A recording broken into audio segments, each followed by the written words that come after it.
নমস্কার বন্ধুরা, আমার কুকিং চ্যানেলে আবারও সবাইকে স্বাগত।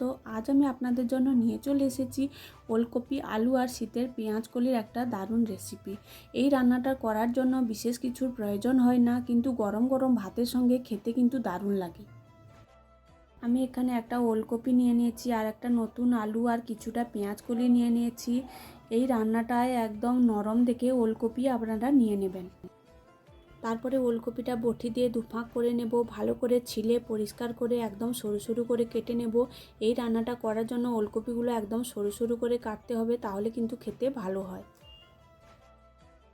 ওলকপিগুলো সরু সরু করে কেটে নিয়েছি। তারপরে একটা নতুন আলু নিয়েছি, আলুটাও ছিলে ভালো করে পরিষ্কার করে নেব।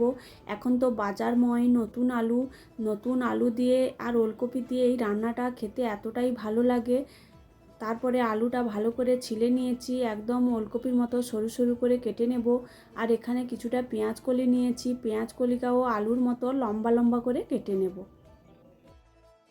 এই রান্নাটা করার জন্য কাঁচা লঙ্কা আর পেঁয়াজ লাগবে, তাই কাঁচা লঙ্কাগুলো জলের মধ্যে ফেলে দিলাম। পেঁয়াজটাও ছিলে নেব, ছিলে পরিষ্কার করে জলের মধ্যে দিয়ে ভালো করে ধুয়ে নেব। ধোয়া হয়ে গেলে পেঁয়াজগুলো একদম সরু সরু করে কুচি করে নেব, আর কাঁচা লঙ্কাগুলো দুফাঁক করে নেব। পেঁয়াজ আর কাঁচা লঙ্কাগুলো কেটে নিয়েছি। তারপরে গ্যাসের মধ্যে একটা কড়াই বসিয়ে ওতে কিছুটা সর্ষের তেল দিয়ে দেব। তেলটা ভালো করে গরম হয়ে গেলে ওর মধ্যে আগে থেকে সরু সরু করে কেটে রাখা ওলকপি ও আলুগুলো দিয়ে দেব। তারপরে স্বাদ মতো লবণ আর হলুদ দিয়ে সবগুলো ভালো করে মিশিয়ে নিয়ে ঢাকনা দিয়ে খানিকক্ষণ রান্নাটা করব।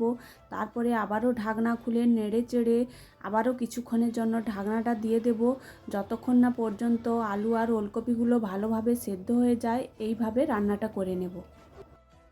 তারপর ঢাকনা খুলে আলু ওলকপিগুলো ভালোভাবে সেদ্ধ হয়ে এলে আর ঢাকনা দেব না, এইভাবে আঁচটা কমিয়ে আবারও খানিকক্ষণ রান্নাটা করে নেব, যতক্ষণ না পর্যন্ত আলু ওলকপিগুলো লাল লাল হয়ে ভাজা ভাজা হয়ে আসে। যখন একদম ভাজা ভাজা হয়ে আসবে, এই সময় আগে থেকে কেটে রাখা পেঁয়াজ কলিগুলো দিয়ে দেব, আর পেঁয়াজ কুচি আর কাঁচা লঙ্কা কুচিটাও দিয়ে দেব। দিয়ে সবগুলো ভালোভাবে মিশিয়ে অল্প আঁচে আবারও কয়েক মিনিট রান্নাটা করে নেব। কিছুক্ষণ পর আবার নেড়ে চেড়ে অল্প আঁচে রান্নাটা 5 থেকে 6 মিনিট করে নিতে হবে, যতক্ষণ না পর্যন্ত পেঁয়াজ কলি আর পেঁয়াজ কাঁচা লঙ্কা একদম ভাজা ভাজা হয়ে আসে। সবগুলো প্রায় ভাজা ভাজা হয়ে এসছে। এই পর্যায়ে আমরা নামিয়ে নেব। নামিয়ে নিলেই একদম রেডি হয়ে যাবে আলু ওলকপি আর শীতের পেঁয়াজ কলির ভাজা। এইভাবে আপনারাও একবার বাড়িতে বানিয়ে নিতে পারেন। এখন তো বাজারময় পেঁয়াজ কলি, এইভাবে একবার বাড়িতে বানিয়ে দেখবেন, গরম গরম ভাতের সঙ্গে খুবই ভালো লাগে।